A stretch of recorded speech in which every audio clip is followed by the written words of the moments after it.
Hi dear students, कल हम लोगों ने 4.1 एक्सरसाइज कंप्लीट कर लिया था। आज हम पढ़ने जा रहे हैं solution of a quadratic equation by factorisation method.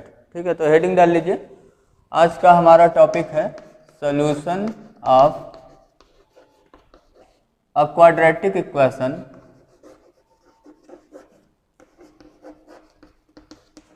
Bye किस मेथड से हम लोग पढ़ने जा रहे हैं? By factorisation method. By factorisation method. Factorisation method के बारे में आप पहले भी सुन चुके हैं।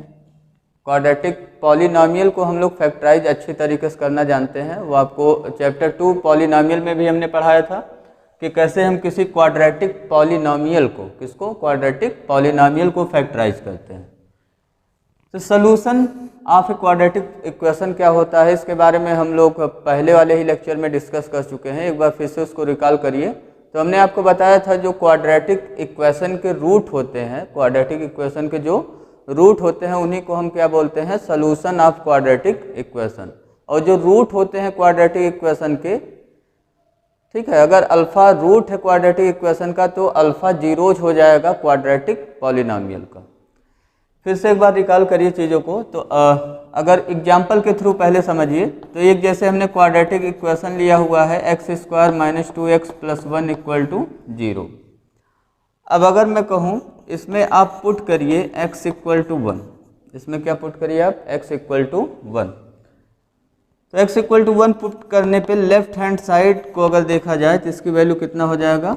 x² - 2x + 1 है, यहाँ x के प्लेस पे 1 पुट करेंगे तो 1² - 2 × 1 + 1 = 1 - 2 + 1 इक्वल टू क्या आ गया? 1 + 1 2 और 2 - 2 क्या हो गया? 0। और ये आपका आ गया right hand side. Means x = 1 इस क्वाड्रेटिक इक्वेशन को सेटिस्फाई कर रहा है। x = 1 इस क्वाड्रेटिक इक्वेशन को क्या कर रहा है? सेटिस्फाई कर रहा है। तो सेटिस्फाई कर रहा है इसलिए इसको हम बोलेंगे x = 1 हमारा क्या हो गया? एक सोल्यूशन हो गया इस क्वाड्रेटिक इक्वेशन का। Therefore x = 1 is solution. और सोल्यूशन को ही हम लोग क्या बोलते हैं? रूट भी बोलते हैं। क्या बोलते हैं? रूट। ठीक है, x = 1 is solution, is a solution या रूट ऑफ क्वाड्रेटिक इक्वेशन। जो क्वाड्रेटिक इक्वेशन गिवन है उसका। ठीक है, क्वाड्रेटिक इक्वेशन क्या गिवन था हमें? x² - 2x + 1 = 0। तो अगर कभी हमें ये चेक करना हुआ कोई क्वाड्रेटिक इक्वेशन दिया हुआ है और उसके बगल में, ठीक है, क्या लिखा हुआ है? एक x की वैल्यू कोई लिखा हुआ है या 2 वैल्यू लिखा हुआ है, उसको हमें चेक करना है वो गिवन क्वाड्रेटिक इक्वेशन का सोल्यूशन है या नहीं। तो हम क्या करेंगे? जो x की वैल्यू हमें दिया हुआ है उसको हम पुट कर देंगे लेफ्ट हैंड साइड में और देखेंगे कि राइट हैंड साइड हमारा आ गया कि नहीं। अगर राइट हैंड साइड के इक्वल हमें मिल जाता है तो सेटिस्फाई करेगा वैल्यू। सेटिस्फाई करने का मतलब वो वैल्यू सोल्यूशन हो गया। अगर equal to right hand side नहीं मिलता तो हम क्या कहेंगे? इक्वेशन को सेटिस्फाई नहीं कर रहा है गिवन वैल्यू, देयरफॉर वो सोल्यूशन नहीं होगा या रूट नहीं होगा। एक चीज़ आप और यहाँ पे देख रहे हैं, x² - 2x + 1, ये क्या है? ये क्वाड्रेटिक पॉलिनोमियल। ये क्या है? Quadratic polynomial. और ये जो x = 1 हमने लिया हुआ है ये क्वाड्रेटिक पॉलिनोमियल को देखिए, इसमें x = 1 रखने पे क्वाड्रेटिक पॉलिनोमियल की वैल्यू देखिए क्या हो जा रहा है? 0। मीन्स 1 इस क्वाड्रेटिक पॉलिनोमियल का क्या हो गया? जीरोज हो गया। जीरोज का ही डेफिनेशन है कि ऐसा रियल नंबर जिसको पॉलिनोमियल में पुट किया जाए तो पॉलिनोमियल की वैल्यू 0 हो जाए। तो यहाँ से एक चीज़ और हम कह सकते हैं, आल्सो क्या कह सकते हैं हम लोग? ये जो 1 है, 1 इज द, ये क्या हो गया? Zeros of quadratic polynomial. ये जो क्वाड्रेटिक पॉलिनोमियल है x² - 2x + 1, इस क्वाड्रेटिक पॉलिनोमियल का क्या हो गया? जीरोज। ठीक है, तो कुछ चीज़ें आपको समझ में आया होगा। अब थोड़ा जनरल फॉर्म की तरफ चलते हैं। जनरल फॉर्म में अगर देखिए तो क्वाड्रेटिक इक्वेशन का जनरल फॉर्म क्या है? ax² + bx + c = 0 and a की वैल्यू क्या होना चाहिए? Not equal to 0। b और c ये सब क्या है? Real numbers. ये क्वाड्रेटिक इक्वेशन का जनरल फॉर्म है। अगर कोई नंबर एक अल्फ़ा है, रियल नंबर अल्फ़ा है, अगर हम कह रहे हैं कि ये इस क्वाड्रेटिक पॉलिनॉमियल का रूट है, दैट मीन्स ये अल्फ़ा इस क्वाड्रेटिक इक्वेशन को सेटिस्फाई करेगा। ठीक है, अगर हमने क्या कहा, अगर हमने कहा अल्फ़ा ये जो रियल नंबर हमें दिया हुआ है इस क्वाड्रेटिक इक्वेशन का रूट है या सोल्यूशन है, दैट मीन्स अल्फ़ा इस इक्वेशन को सेटिस्फाई करेगा। ठीक है, अगर हम कह रहे हैं कि अल्फ़ा इस क्वाड्रेटिक इक्वेशन का रूट है, तो अल्फ़ा ही ये जो क्वाड्रेटिक पॉलिनॉमियल लिखा हुआ है ax square plus B X plus C, इसका क्या हो जाएगा, वो जीरोज हो जाएगा। ठीक है, तो दोनों चीज़ों को ध्यान से समझिए। ये अल्फ़ा इस क्वाड्रेटिक इक्वेशन का रूट है या सोल्यूशन है, तो हमें क्या मिल जाएगा, जहाँ x है वहाँ अल्फ़ा रखेंगे तो ये इक्वेशन को सेटिस्फाई करेगा। Means A alpha square plus B alpha plus C equal to हमें क्या मिलेगा, 0।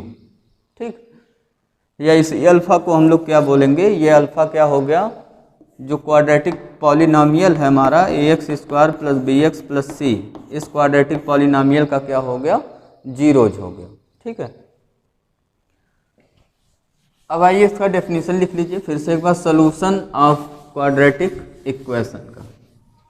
फिर हम उसको सॉल्व करना सीखेंगे फैक्टराइजेशन मेथड से। अगर आपको फैक्टराइजेशन आता है तो आपको इसका सोल्यूशन निकालने में कोई प्रॉब्लम नहीं होने वाला। A real number alpha is called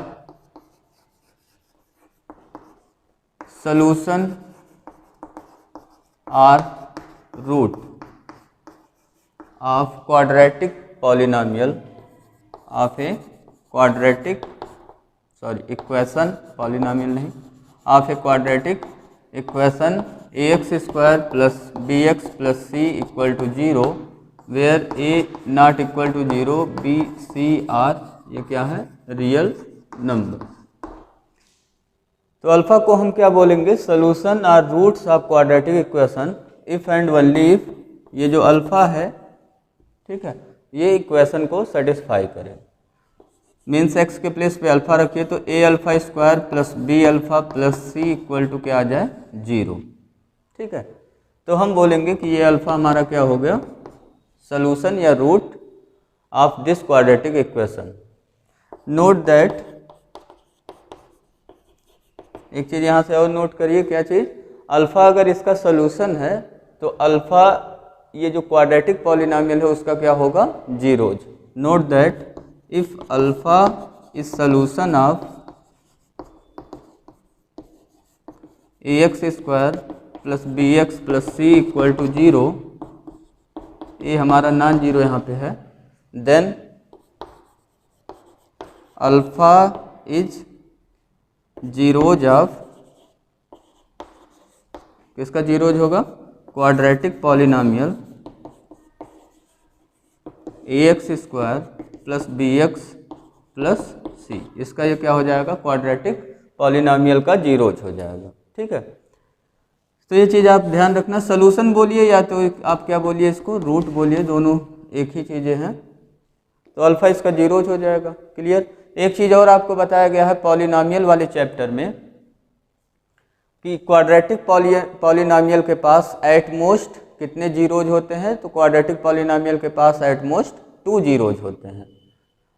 zeros में कौन सा जीरोज की हम बात कर रहे हैं, रियल जीरोज की। तो इसको भी अगर आप लिखना चाहते तो यहाँ लिख सकते हैं नोट करके, we know that quadratic polynomial has, कितने जीरोज होते हैं, has at most 2 real zeros, at most 2 real zeros. ठीक है, इसके पास 2 रियल जीरोज होते हैं। देयरफॉर जब क्वाड्रेटिक पॉलिनॉमियल के पास एट मोस्ट 2 रियल जीरोज होते हैं तो क्वाड्रेटिक इक्वेशन के पास कितने सॉल्यूशंस होंगे, एट मोस्ट कितने सॉल्यूशंस होंगे या एट मोस्ट कितने रूट्स होंगे, तो वो हमें एट मोस्ट 2 रियल रूट्स या 2 रियल सॉल्यूशंस मिलेंगे। Therefore quadratic equation has at most 2 real roots या सॉल्यूशंस। तो अगर हम किसी भी क्वाड्रेटिक इक्वेशन को सॉल्व कर रहे हैं तो हमें एटमोस्ट कितने रियल सॉल्यूशंस मिलेंगे या कितने रियल रूट्स मिलेंगे, तो एटमोस्ट 2 रियल रूट्स। ठीक है, तो ये हो गया कुछ थ्योरी की बातें। सॉल्यूशन का डेफिनेशन हम लोगों ने देखा, हम सॉल्यूशन से क्या समझते हैं। तो अगर सॉल्यूशन चेक करना होगा, कोई x इक्वल टू कोई वैल्यू हमें दिया हुआ है, उसको चेक करना है कि ये इसका क्वाड्रेटिक इक्वेशन का सॉल्यूशन है, तो हम क्या करेंगे, x की जो वैल्यू हमें दिया हुआ है उसको हम लेफ्ट हैंड साइड में रख देंगे क्वाड्रेटिक इक्वेशन के, और देखेंगे कि वो राइट हैंड साइड अगर हमारा मिल जाता है तो सॉल्यूशन होगा, अदरवाइज सॉल्यूशन नहीं होगा। या कभी कभी प्रॉब्लम में दिया रहता है, जैसे एक सिंपल सा प्रॉब्लम है, find the value of k, find value of k if x equal to 3 is a solution of kx square minus 3kx plus 5 equal to 0।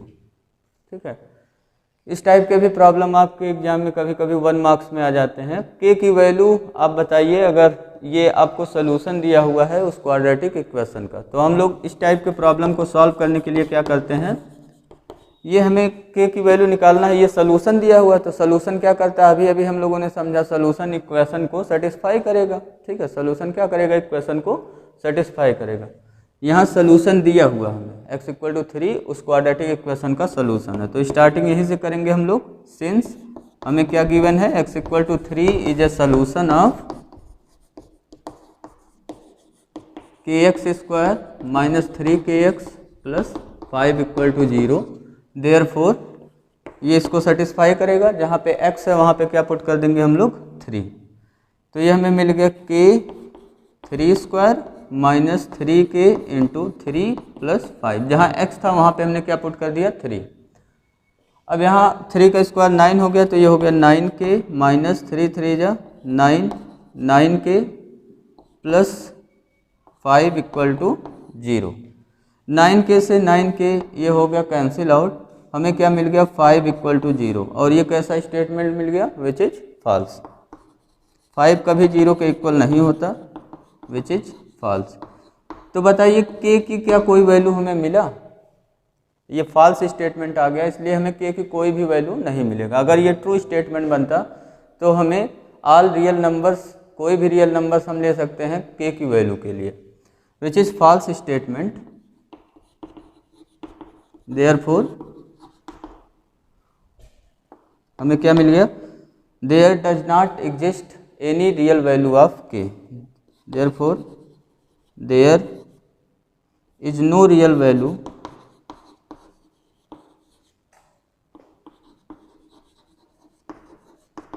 of k, या k has no real values। ठीक है, k की हमें कोई real values नहीं मिलेगा। अगर यहीं पे प्लस कर दिया जाता है, इसी को अगर प्लस कर देता मैं, तो ये इक्वेशन इस टाइप का बन जाता आपका, यहाँ प्लस हो जाता, 9k में 9k फिर ऐड हो जाता, कितना आ जाता है ये आपका, ये आपका आ जाता 18 के, और 5 को ट्रांसपोज कर देंगे राइट में, माइनस 5 हो गया। k की वैल्यू कितना मिल गया आपको, माइनस 5/18। तो एक k की ये एक सिंगल वैल्यू आ गया।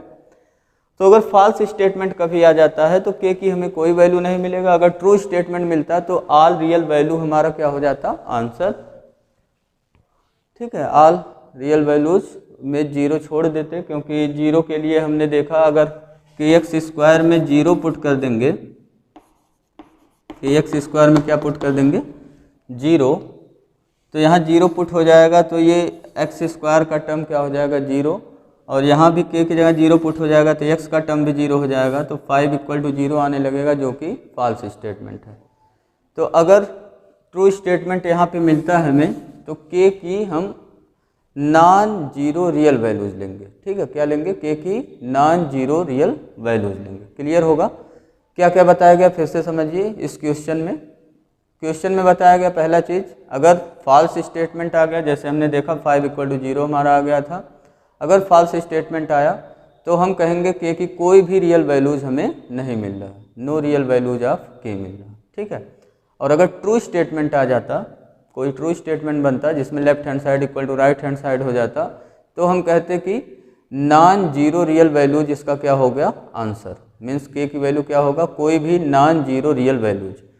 और तीसरे वाले में हमने देखा अगर वहाँ प्लस हमने कर दिया इक्वेशन में, दूसरा इक्वेशन बना दिया तो के की एक यूनिक वैल्यू हमें मिल गया था। इस टाइप से प्रॉब्लम आपके एग्जाम में आ सकता है।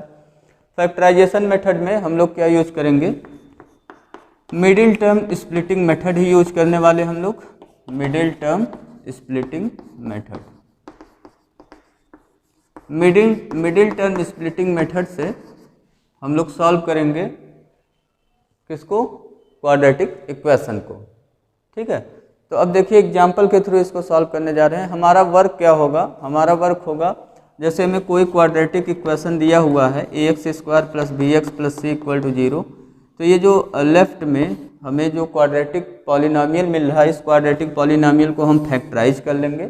फैक्टराइज करने के लिए किसका हेल्प लेंगे, मिडिल टर्म स्प्लिटिंग मेथड का, और उसको सॉल्व करना आप जानते हैं। चैप्टर 2 में भी आपको अच्छे से पढ़ाया गया है। पॉलिनोमियल में फैक्टराइज आप कर लोगे। जब यहाँ फैक्टराइज होगा तो यहाँ पे फैक्टराइज करने के बाद हमें यहाँ लीनियर पॉलिनोमियल्स मिलते हैं, लीनियर पॉलिनोमियल का प्रोडक्ट मिल जाता है फैक्टराइज होने के बाद। ठीक है, और ये इक्वल टू क्या हो जाएगा, 0।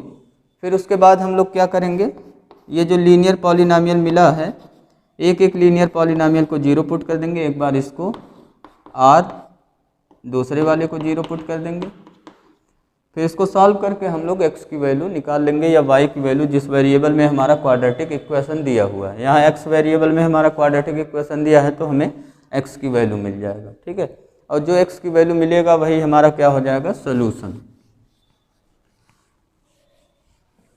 और वही क्या हो जाएगा, क्वाड्रेटिक पॉलिनोमियल का जीरोज भी हो जाएगा। इसमें देखिए एग्जाम्पल नंबर 5, एग्जाम्पल नंबर 5, ये जो एग्जाम्पल नंबर 3, 4 है ये आपके लिए होमवर्क है, वो इजी प्रॉब्लम्स है, फैक्टराइजेशन भी वहाँ पे इजी है। लिखा हुआ है एग्जाम्पल 5 में, पढ़िए पेज नंबर 75 में, find the roots of the quadratic equation. Roots हमें निकालना है, रूट्स का मतलब सोल्यूशन ही, या कहिए सॉल्व करना हमें क्वाड्रेटिक इक्वेशन को। ये भी हमने बताया था, सॉल्व अगर कभी लिखा हुआ है solve the quadratic equation, that means आपको क्या फाइंड करना है, रूट। 3x² - 2 √6x + 2 = 0। ये एक अच्छा सा प्रॉब्लम है आपका, एक 2 मार्क्स का। इसको हमें सॉल्व करके रूट निकालना है। लेफ्ट हैंड साइड में जो क्वाड्रेटिक पॉलिनोमियल हमें दिख रहा है इसको फैक्टराइज कर लेंगे, प्राइमरी वर्क हमारा यही है। फैक्टराइज करने के लिए आपको बताया गया है rule, middle term splitting method use करिए। 3 को 2 में मल्टीप्लाई करेंगे, यहाँ पे हो गया 6। अब इस 6 को ऐसा फैक्टराइज करना है कि हमें क्या मिल जाए, मिडिल टर्म। यहाँ से 2 नंबर हमें निकालना है, एक अल्फ़ा एक बीटा। ठीक है, ऐड करने पे कितना आ जाए, -2 √6, और मल्टीप्लाई करने पे कितना आ जाए, 6।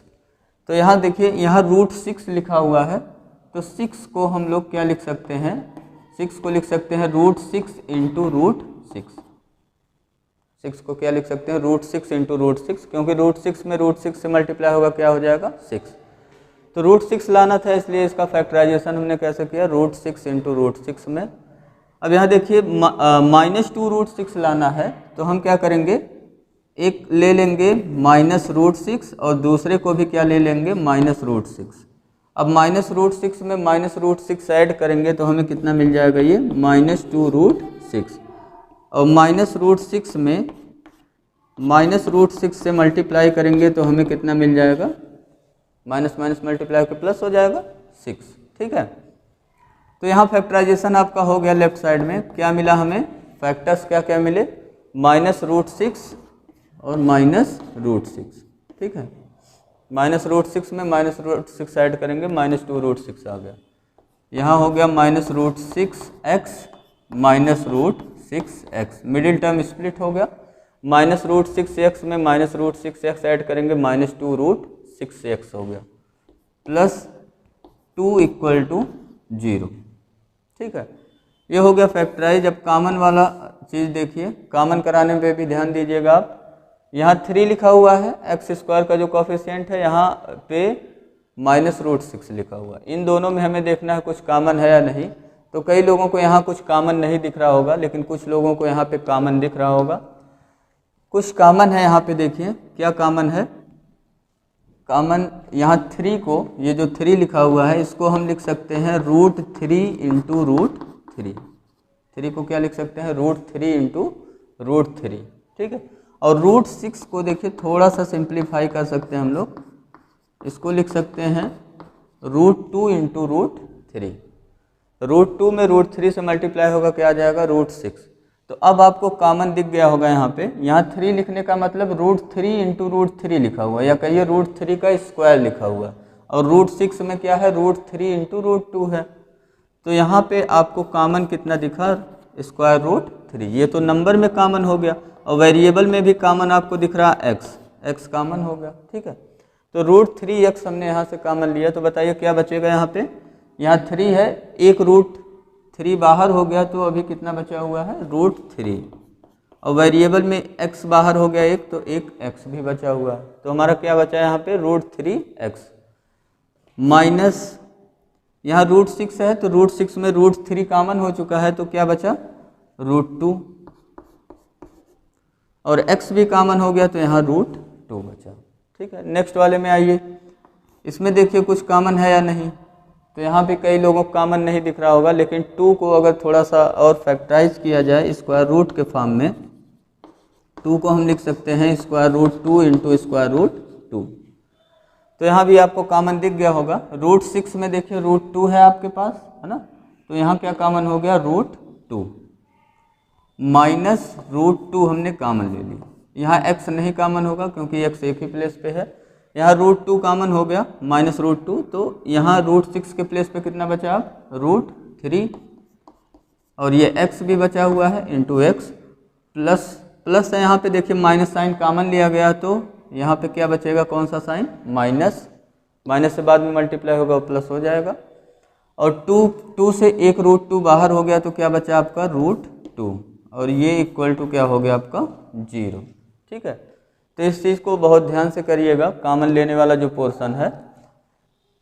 अब यहाँ पे देखिए ये जो ब्रैकेट वाला पोर्शन, इसको ध्यान दीजिए। तो आप देखिए दोनों जगह पे सेम वैल्यू आ गया है, √3x माइनस √2, √3x माइनस √2। तो ये हम करा लेंगे अब कॉमन, √3x माइनस √2 कॉमन हो गया। तो यहाँ पे दूसरे ब्रैकेट में क्या बचेगा, यहाँ बचा पहले वाले टर्म में √3x एंड सेकेंड टर्म में बचा आपका माइनस √2।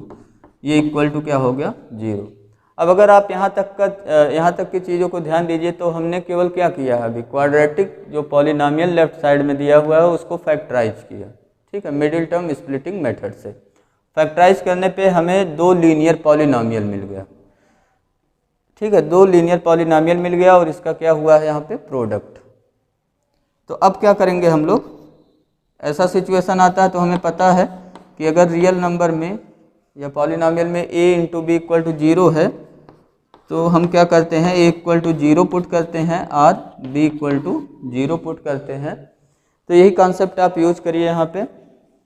अब 2 लीनियर पॉलिनॉमियल का प्रोडक्ट 0 है, दैट मीन्स या तो फर्स्ट पॉलिनॉमियल 0 होगा या फिर सेकंड पॉलिनॉमियल 0 होगा। तो this implies √3x minus √2 equal to 0 और √3x माइनस √2 इक्वल टू 0, ठीक है।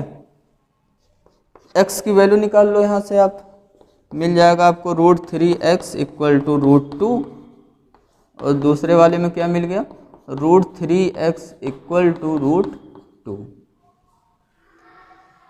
x की वैल्यू कितना हो गया, यहाँ √3 से मल्टीप्लाई, √3 से डिवाइड हो गया, √2 अपॉन √3।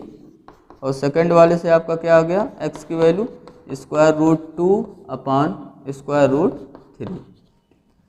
तो x की वैल्यू, इसको हम ऐसे भी लिख सकते हैं, पूरा स्क्वायर रूट लगा सकते हैं इसमें, 2/3 √2/3। और x की वैल्यू यहाँ पे भी क्या मिला आपको, √2/3। तो हम देख रहे हैं हमें यहाँ पे x की सेम वैल्यूज मिल रही है, √2/3 और √2/3, ठीक है। तो इसका रूट क्या क्या, हमें क्या निकालना था, इसका रूट निकालना था। तो इसके रूट क्या हो गए, ये रूट हो गए। इसके कितने रूट मिले हमें, 2 रूट मिला, लेकिन दोनों रूट क्या है, इक्वल। दोनों रूट क्या है, इक्वल रूट। तो आंसर में क्या लिखेंगे, आंसर में लिखेंगे हमें रूट मिल गया स्क्वायर रूट 2/3 और कामा लगा के इसी को फिर से एक बार लिख देंगे। इक्वल रूट हमें मिला हुआ है, यहाँ पे 2 रूट मिला है लेकिन दोनों रूट कैसे हैं, इक्वल। ठीक है, तो ये आपका एक प्रॉब्लम सॉल्व हो गया, इंपॉर्टेंट प्रॉब्लम था 2 मार्क्स का। अब नेक्स्ट देखिए, एग्जाम्पल नंबर 6 भी आपके लिए होमवर्क है, ये कर लीजिएगा। एक्सरसाइज 4.2 का question number first. Question number first में हमें दिया हुआ है find the roots of the following quadratic equation by factorisation method. Factorisation method से हमें इसका रूट निकालना है। ठीक है, तो इसका देखिए क्वेश्चन नंबर थर्ड वाला, फर्स्ट सेकंड ये आप करिएगा। इसका थर्ड पार्ट देखिए, थर्ड पार्ट में भी स्क्वायर रूट वाला दिया हुआ है करके कुछ। मेन चीज़ है फैक्टराइजेशन ही। फैक्टराइजेशन पे वैसे भी मैंने अलग वीडियो बनाया था चैप्टर 2 जब मैं आपको पढ़ा रहा था पॉलिनॉमियल का, तो क्वाड्रेटिक पॉलिनॉमियल का फैक्टराइजेशन उस पर बेस्ड हमने ढेर सारे न्यूमेरिकल्स भी आपको कराए थे, जिससे इस चैप्टर में दिक्कत ना हो और पॉलिनॉमियल वाले में जो जीरोज हमें निकालना पड़ता है क्वाड्रेटिक पॉलिनॉमियल का, उसमें भी आपको कोई प्रॉब्लम ना हो। तो ये कई लोगों को बहुत ही ईजी लग रहा होगा, वैसे ही ये ईजी एक्सरसाइज है भी, क्योंकि फैक्टराइजेशन हम बहुत पहले से पढ़ते आ रहे हैं ऑफ क्वाड्रेटिक पॉलिनॉमियल, है ना। लिखा हुआ थर्ड वाले में √2x² + 7x + 5√2 = 0। ये चीज़ हमेशा ध्यान रखना कि जो पॉलिनॉमियल जो इक्वेशन दिया हुआ है हमें क्वाड्रेटिक इक्वेशन, वो स्टैंडर्ड फॉर्म में होना ज़रूरी है। ठीक है, स्टैंडर्ड फॉर्म में अगर नहीं दिया हुआ तो उसको आप स्टैंडर्ड फॉर्म में बनाइएगा। मीन्स जो वेरिएबल का पावर है उसके डिसेंडिंग ऑर्डर में, पहले highest power x², then x, then constant. अब यहाँ पे फैक्टराइजेशन का रूल आप जानते ही हैं, क्या करना पड़ता है। x² के कोएफिशिएंट में √2 यहाँ है, में कांस्टेंट टर्म मल्टीप्लाई करते हैं, तो मल्टीप्लाई करा लीजिए। 5√2 में √2 मल्टीप्लाई हुआ, कितना हो गया 5 × 2 = आ गया आपका 10। अब इसी 10 को हमें ब्रेक करना है दो ऐसे नंबर्स में जिनका सम मिडिल टर्म के इक्वल हो जाए, मिडिल टर्म का जो कोएफिशिएंट है उसके इक्वल हो जाए। x का कोएफिशिएंट यहाँ कितना है +7, तो हमें इसी 10 को दो नंबर्स में डिवाइड करना है, जिसको ऐड करने पे 7 आ जाए और मल्टीप्लाई करने पे 10 आ जाए। तो कई लोगों को ऐसे ही दिख गया होगा, 10 को जब फैक्टराइज करेंगे 2 से डिवाइड करेंगे तो 5 है ना, 5 टाइम जाएगा 2 × 5। अब यहाँ पे हम देख रहे हैं एक नंबर 2 हो गया, एक नंबर 5, दोनों को ऐड करेंगे 7 हो गया, और दोनों को मल्टीप्लाई करेंगे तो हमारा क्या हो गया 10। तो हमें दोनों नंबर मिल गया, एक नंबर 2 और एक नंबर 5। यहाँ फैक्टराइज हो गया आपका √2x² + 7x के जगह क्या लिखेंगे हम लोग +2x + 5x। 5x 2x add करेंगे तो +7x हो गया, +5√2 = 0। अब यहाँ पेयर बना लीजिए दो टर्म्स का। यहाँ कॉमन देखिए, कॉमन बहुत ध्यान से देखिएगा। पहले नंबर्स में हम लोग देखते हैं, नंबर पहले तो साइन देखते हैं, देन नंबर, देन वेरिएबल। तो यहाँ साइन में प्लस साइन ही कॉमन होगा। नंबर में आइए तो √2 और यहाँ देखिए 2 लिखा हुआ, तो 2 को आप जानते हैं हम क्या लिख सकते हैं, इसको लिख सकते हैं √2 × √2 या कहिए √2 का होल स्क्वायर। तो यहाँ पे हम कॉमन ले लिए √2, ठीक है, दोनों जगह पे है। और वेरिएबल में देखिए तो x कॉमन मिल रहा हमें, यहाँ कितना बचेगा पहले वाले टर्म में √2x कॉमन हो गया तो x मिला आपको, प्लस 2 से √2 बाहर हो गया है तो क्या मिला आपको √2, और x आउटसाइड चला गया है तो यहाँ पे ब्रैकेट में मिला आपको x + √2, प्लस यहाँ इस टर्म में देखिए कॉमन कितना है 5, कितना बचा x पहले टर्म में, दूसरे वाले टर्म में प्लस √2 = हो गया 0। अब देखिए ध्यान से, तो ये जो दो टर्म बना हुआ हमारा, इसमें ब्रैकेट वाला कॉमन हो जाएगा। अब ब्रैकेट में क्या है x + √2। अगर ये आपका डिफरेंट आता है ब्रैकेट, इसका मतलब आपने कॉमन अभी सही नहीं लिया हुआ है। कॉमन सही से लीजिए, या तो कॉमन में गलती किया हुआ आपने, या तो फिर मिडिल टर्म को स्प्लिट करने में आपने गलती किया हुआ। उस स्टेप को चेक करिए फिर आगे बढ़िए तो आपका करेक्ट आंसर आएगा। x + √2 कॉमन हो गया, यहाँ पहले टर्म में बचा आपका √2x + 5 = 0। अब आप जानते हो क्या करना पड़ेगा, एक बार x + √2 को 0 पुट करेंगे, और यहाँ r ही हम लिखते हैं, √2x + 5 को 0 पुट कर लेंगे, पहले वाले को 0 पुट करेंगे तो x की वैल्यू हमें कितना मिल गया, √2 ट्रांसपोज होगा तो ये प्लस में है तो माइनस हो गया, -√2। रूट के अंदर माइनस मत लगाइएगा, बाहर लगेगा, ठीक है। और यहाँ पे हो गया √2x इक्वल टू, पहले 5 ट्रांसपोज होगा, +5 है तो राइट में ट्रांसपोज हुआ -5 हो गया। x की वैल्यू यहाँ निकालिए -5, √2 से यहाँ मल्टीप्लाई है तो √2 से क्या हो गया, डिवाइड। इसको आप रेशनलाइज करके भी आंसर करा सकते हो, √2 से न्यूमरेटर डिनोमिनेटर मल्टीप्लाई करा दो, रेशनलाइज हो जाएगा डिनोमिनेटर, उसको भी आप आंसर कर सकते हो। तो यहाँ पे हमने आंसर क्या कर दिया, आंसर हो गया हमारा -√2 -5/√2। अगर -5/√2 आपके आंसर में नहीं होगा तो यहाँ पे आप क्या करिएगा, इसको रेशनलाइज करा लीजिएगा, √2 से न्यूमरेटर डिनोमिनेटर मल्टीप्लाई कराएंगे तो ये क्या आ जाएगा, -5√2 न्यूमरेटर में अपान डिनोमिनेटर में √2 मल्टीप्लाई होकर क्या हो गया 2। तो आपको या तो ये आंसर में दिया होगा, ठीक है। तो दोनों ही आंसर सही है, या तो आप लिखिए दूसरा वाला जो रूट है -5√2 अपान 2 लिखिए, या तो आप क्या लिखिए -5/√2 लिखिए, ठीक है। तो ये आपका हो गया कंप्लीट थर्ड वाला पार्ट इसका, फर्स्ट का जो थर्ड था।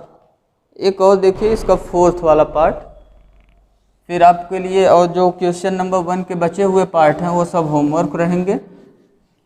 आज का वर्क यहीं पे हम फिनिश कर देंगे और नेक्स्ट लेक्चर में हम लोग पढ़ेंगे क्वेश्चन नंबर 2 से क्वेश्चन नंबर 6, तो हमारा 4.2 एक्सरसाइज हो जाएगा कंप्लीट। फोर्थ पार्ट में है आपका 2x² - x + 1/8 = 0। इसको हमें सॉल्व करके रूट निकालना है। तो यहाँ देखिए डिवाइड, इसके डिनोमिनेटर में 8 लिखा हुआ है, तो इसको पहले सिंप्लीफाई कर लेंगे हम, इसको बना लेंगे ax² + bx + c टाइप का, और उस टाइप का है भी ये, लेकिन डिनोमिनेटर यहाँ पे थोड़ा सा हम सिंप्लीफाई करेंगे, डिनोमिनेटर में कुछ ना रहे, इस टाइप का हम बना लेंगे क्वाड्रेटिक इक्वेशन। यहाँ एलसीएम ले लेंगे, इसको हटाने के लिए एलसीएम टोटल कितना ले लेंगे 8, या कहिए 8 से थ्रू आउट मल्टीप्लाई करा देंगे। तो 8 हो गया एलसीएम, यहाँ हो गया 8 से मल्टीप्लाई हो जाएगा क्योंकि इसका डिनोमिनेटर 1 है, तो ये हो गया 16x², और सेकेंड टर्म में भी 8 से मल्टीप्लाई हो गया तो ये हो गया -8x प्लस, यहाँ पे 8 से नहीं मल्टीप्लाई होगा, +1 = 0। 8 को क्रॉस मल्टीप्लाई करा दीजिए राइट में, तो 8 यहाँ क्रॉस मल्टीप्लाई करा सकते हैं, 0 को लिख सकते हैं हम 0/1, तो क्रॉस मल्टीप्लाई कराएंगे 8 से 0 में और 1 से 16x² - 8x + 1 में, तो आपका आ गया 16x² - 8x + 1 = 0। अब ये आपका सिंपल सा एक क्वाड्रेटिक इक्वेशन बन गया, इसको आप फैक्टराइज कर लीजिए। फैक्टराइज करना है, मल्टीप्लाई करने पे देखिए कितना लाना है हमें, 16 × 1 मल्टीप्लाई करने पे हमें चाहिए 16, और ऐड करने पे देखिए हमें कितना चाहिए, मिडिल टर्म का कोफिशिएंट -8। तो 16 को फैक्टराइज करिए और मिडिल टर्म ले आइए, ऐड ऐसे दो नंबर सर्च करिए जिनका ऐड -8 आता है। तो 16 को अगर ध्यान दीजिए आप 4 × 4 अगर हम लिखें तो एक नंबर हमने ले लिया -4 और दूसरा नंबर भी हमने क्या ले लिया -4, दोनों को अगर ऐड करेंगे तो हमारा आ जाएगा -8, और -4 को -4 से मल्टीप्लाई कराएंगे तो ये आ जाएगा आपका 16, ठीक है। तो यह आ गया आपका 16x² - 4x - 4x + 1 = 0। इस तरीके से ये हो गया फैक्टराइज। कॉमन देखिए, कॉमन कितना बन रहा है 4x, ठीक है, नंबर्स में 4 कॉमन है, वेरिएबल में x, यहाँ पहले टर्म में क्या बचा 4x और -1। यहाँ दोनों टर्म में क्या कॉमन है, पहले तो साइन देखिए, साइन में माइनस साइन कॉमन करा लिया हमने, 4x और 1 में कुछ भी कॉमन नहीं है, या कहिए 1 कॉमन है, तो यहाँ पे आप 1 लिख सकते हो, -1 कॉमन हुआ तो कितना बचा 4x - 1 = 0। या कई लोग यहाँ कुछ नहीं लिखते हैं तो वो अंडरस्टूड है, यहाँ पे क्या है 1 है, ठीक है, आपकी मर्जी, 1 आप लिख सकते हो, नहीं भी लिखो, उससे कोई दिक्कत नहीं है।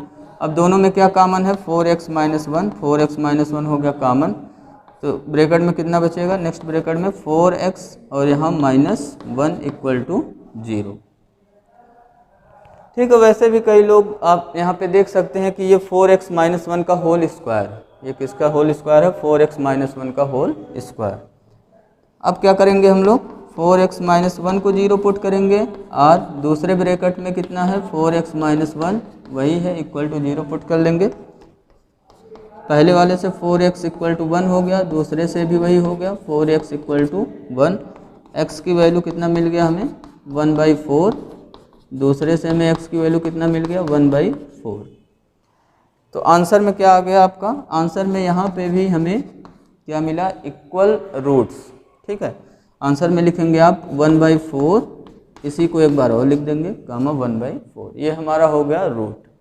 तो इस तरीके से आज का जो लेक्चर है यहीं पे फिनिश करेंगे। आपके लिए होमवर्क समझ गए होंगे, क्वेश्चन नंबर 4.2 का क्वेश्चन नंबर 1 पूरा आपको करना है और एग्जाम्पल्स जितने दिए हुए हैं इसमें एग्जाम्पल 6 तक उसको आपको कंप्लीट करना है। नेक्स्ट वीडियो लेक्चर में हम लोग बात करेंगे क्वेश्चन नंबर 2 से क्वेश्चन नंबर 6 तक। ठीक है, thank you and have a nice day.